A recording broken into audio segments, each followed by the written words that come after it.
বিশ্ব ক্রিকেটের সব রকম আপডেট পাওয়ার জন্য আমাদের চ্যানেলটিকে আজই সাবস্ক্রাইব করে রাখুন।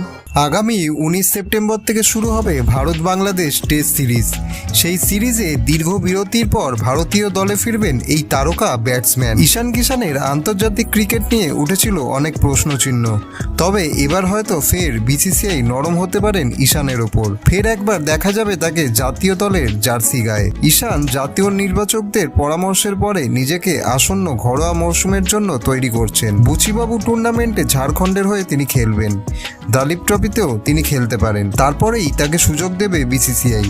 বাংলাদেশের বিরুদ্ধে আগামী মাসে টেস্ট সিরিজে তাকে সুযোগ দেওয়া হতে পারে।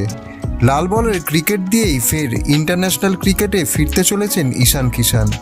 এবার এটাই দেখার বাংলাদেশের বিরুদ্ধে টেস্ট ক্রিকেটে তার পারফরমেন্সটি কেমন হতে চলেছে।